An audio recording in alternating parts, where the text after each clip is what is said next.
I know you got a like I said, you got a big fight coming up February 13th. I think it's a great card overall, stacked undercard. Hmm. What would you consider this fight with Jason Quigley in terms of your resume? Is this the toughest fight in your career? Top three, top five? Like, what would you say in regards to your opposition? I mean, you know, to be honest, this is the biggest fight of my life. You know what I mean? Um, you know, I this is the first time I'm fighting for a belt. I'm fighting a well-seasoned veteran. He's been in the ring with a lot of great talent, and you know, I'm up for the challenge. I'm ready. I'm ready to go. So, truth be told, this is the toughest fight of my career so far. Yeah. If correct me if if I'm wrong, correct me, right? You had your fight, I think was July and August, right? You got the victory on decision, correct? Yes. So would that mean that you have that edge over him, knowing that you fought more recently, or what would you say in regard? I mean, he's a live dog. You know what I mean? Like he's in there. He's there to win. Obviously, this is for a NABO title. So I mean, we're both in there to win. You know what I mean? I'm there to give it my all, and I know he's there to give it his all. I don't look at I fought sooner than because none of that matters. All that matters is you got to be ready when it's time to fight, Yeah, and uh, and I plan to do that. And we both were supposed to fight on January 30th. You know, and that got kind of tossed out, and it's unfortunate for the particular situation, but lucky that we got this fight on February 13th, and mm, that we were able to save that card. So, or this particular fight, because it was a great fight, and so I'm happy about that, and I'm glad that it's for a title, and I'm ready.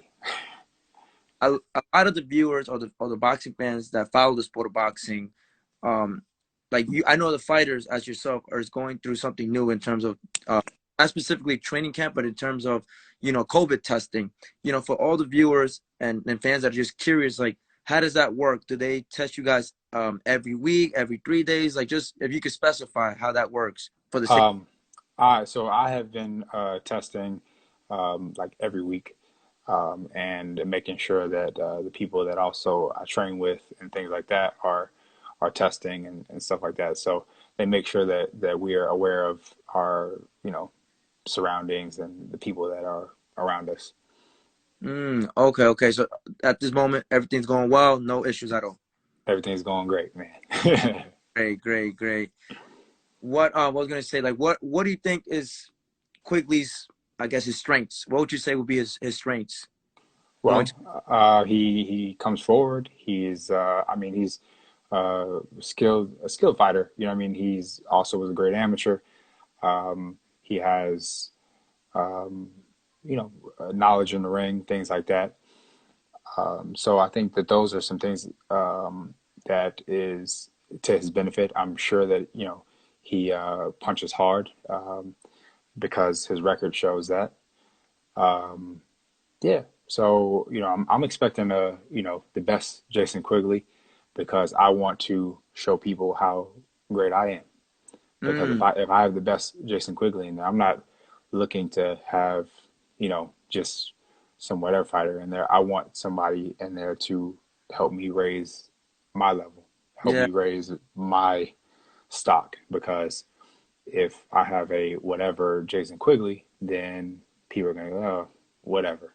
yeah, But if they go, wow, Jason Quigley was on point, but yeah, man, Shane came out on top. He's exactly. something. He's something. You know what I Yeah, mean? So I think that is important. So I'm expecting the best from him, and I'm expecting the best out of myself. yeah. I do want to acknowledge real quickly. You mentioned about how he is a tough fighter, and I do want to mention because not a lot of fighters in your position will dare to be great or put themselves in the position in terms of record, and the fact that you're risking it right with this type of fight just shows the type of confidence that you have from yourself. And I hope that people understand that if you believe in yourself, that anything is possible. So I do want to commend you for that, champ, because it's not easy, especially in Thank you. boxing. Imagine the training camps, the losing weight, and then taking, punches that, fighters shouldn't be taking, but you guys do it because you love it, and you got to feed your family. So I commend you for that, champ. Absolutely. Thank you. I really appreciate that. Yeah, man. I'm 30 years old. It's put up or shut up. You know what I mean? It's time. If I'm not ready at this moment to prove myself, then I'm never going to be ready. I should Yeah, get out of the sport, right? I should be, you know, moving on with something else. So now, I mean, like, is my time. I'm with, Golden Boy. They want to move me forward. I want to move forward, and I'm sure he's in the same position. He wants to move forward his career. He wants to get to that world title shot. So that's what we're fighting for. You know what I mean? Like I said, it's put up or shut up. So it's time to prove yourself and be tested. And that's where we at. yeah. I did want to ask you a little bit in regards to your weight class. It seems like it's up for grabs. There's no, for me, right? Oh, a lot of people tell me there's no really a true king at that weight class. For yourself, who would you consider the top dog right now in your weight class? Well, I don't think we can consider Canelo anymore. I think he's officially a 168 pounder.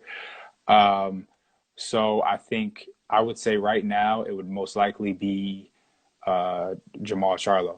I think you would have to say him. Jaime Munguia is up there.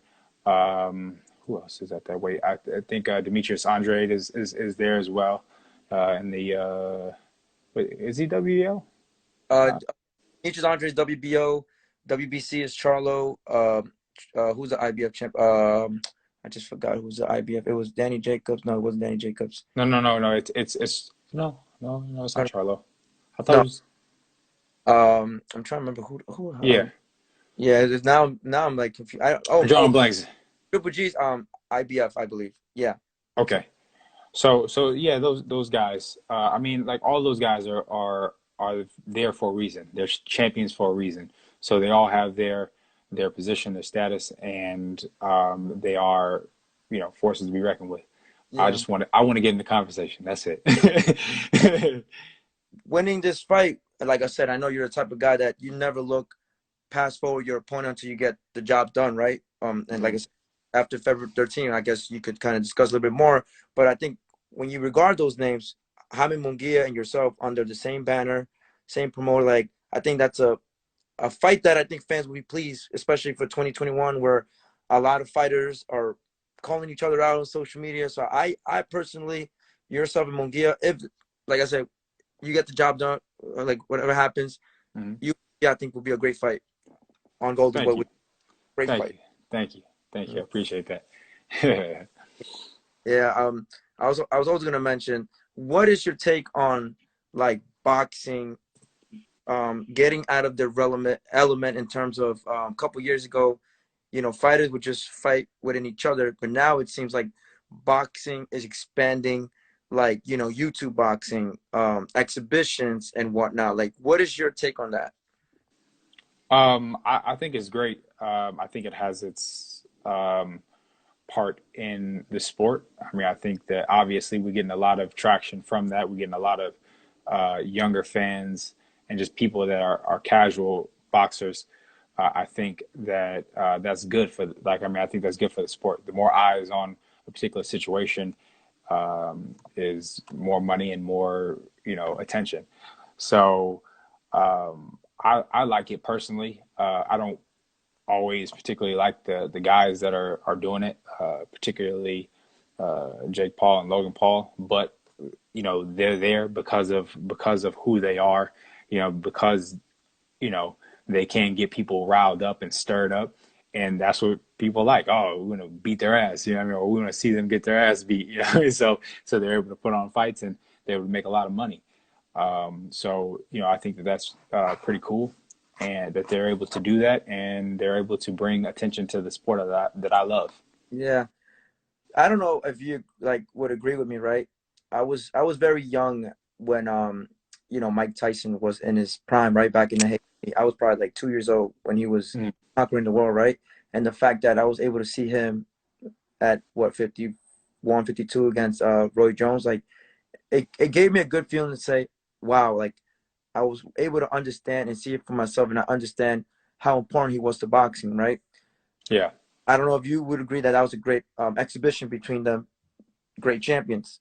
Yeah, I think it was a great showing. I think we got to see two old dogs kind of getting it in and being able to show that they still have a little fight in them. And we got a lot of the older crowd, people that have, that nostalgia moment of like, wow, that would have been pretty cool if they would have fought when they were younger. We get to see them kind of see what we would have saw then. Yeah, And I thought it was great. It was a great showing. I loved seeing Snoop Dogg on it. I thought that he was hilarious with the commentary. I thought it just brought a really cool like spice to it all. And yeah, I thought it was great. wow. Even me after the fight, I started thinking a lot of what ifs, right? Like I think about, De La Hoya and Juan Manuel Marquez who never stepped foot in the ring. I would love to see that. Even your pops and Oscar, the third fight, like it just made me realize, oh my God, like imagine all these exhibitions and the fact that Mhm. former fighters, they once, dedicated their craft to the boxing. I said, I wish there's more of that than Right. YouTube. Like I said, I have no problem with it, but I wish there was more of what we just seen of Tyson and Roy Jones. Like the level is equal. In other words. Yeah, yeah, absolutely. I think that we will eventually see that. I think, but also I'm sure that there's going to be, undercards of YouTubers, which helps, what I mean, which kind of just altogether a package. It's like a nice package deal. I mean? You get to see, some older guys, you get to see some younger guys, you get to get that whole package of everything. You also get to see some music as well, which I thought was pretty cool. So, I mean, altogether, I thought it was a great showing. I think it was well worth the money, that we spent. So,